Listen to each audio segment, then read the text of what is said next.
नमस्कार मित्रांनो, बांधकाम कामगार लाभार्थ्यांसाठी मोठी खुशखबर। राज्याचे बांधकाम कामगार मंत्री आकाश फुंडकर यांच्या माध्यमातून सविस्तर माहिती देण्यात आली आहे।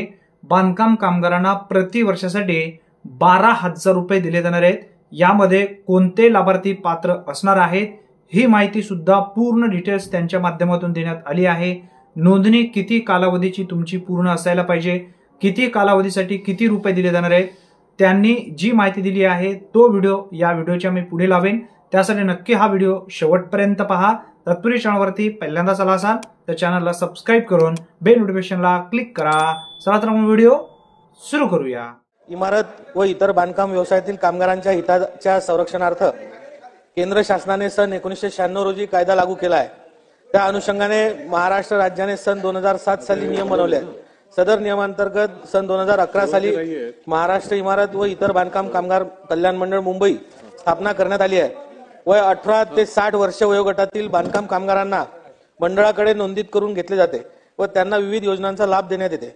वयाची 60 वर्ष पूर्ण केल्यानंतर बांधकाम कामगार मंडळाकडे नोंदणी होऊ शकत नाही व त्यांना कोणत्याही मंडळाचा लाभ मिळत नाही।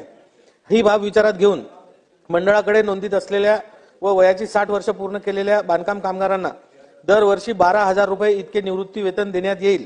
यामध्ये 10 वर्ष नोंदणी कालावधी पूर्ण झाल्यानंतर त्यांना 50% मर्यादेत प्रतिवर्षी 6,000, 15 वर्ष नोंदणी कालावधी पूर्ण झाल्यानंतर 75% मर्यादेत प्रतिवर्षी 9,000 आणि 20 वर्ष नोंदणी कालावधी पूर्ण झाल्यानंतर प्रतिवर्षी 12,000 रुपये इतके निवृत्ती वेतन देण्यात येईल। कायद्यामधील तरतुदी व केंद्र शासनाच्या मार्गदर्शक सूचना विचारात घेऊन याबाबतची सविस्तर कार्यपद्धती निश्चित करण्यात येईल। सध्या मंडळाकडे नोंदीत असलेल्या 58 लाख बांधकाम कामगारांचे कुटुंबीय व यापुढे मंडळाकडे नोंदीत होणाऱ्या बांधकाम कामगारांचे कुटुंबियांचे भवितव्य या योजनेमुळे सुरक्षित होणार आहे। धन्यवाद। मित्रांनो, आपण आता या ठिकाणी माहिती समजून घेतलेली आहे। जर तुम्ही बांधकाम कामगार नोंदणी केलेली असेल तर तुम्हाला निवृत्ती वेतन जो आहे तो दिला जाणार आहे असा उल्लेख सुद्धा या ठिकाणी करण्यात आलेला आहे। जे लाभार्थी तुमच्या गावातील असतील किंवा तुमच्या आजूबाजूतील सोयरे दायरेमध्ये असतील त्यांच्यापर्यंत हा व्हिडिओ नक्की शेअर करा, जेणेकरून त्यांना सुद्धा या योजनेचा लाभ सहजरित्या घेता येणार आहे। अतिशय महत्त्वपूर्ण ही माहिती आहे। अशाच विविध महत्त्वपूर्ण व्हिडिओसाठी आताच आपल्या चॅनलला सबस्क्राइब करून बेल नोटिफिकेशनला क्लिक करून ऑल बटनला मात्र नक्की प्रेस करून ठेवा। धन्यवाद। पुन्हा भेटूया नवीन व्हिडिओमध्ये नवीन माहितीसह। तोपर्यंत जय हिंद, जय महाराष्ट्र।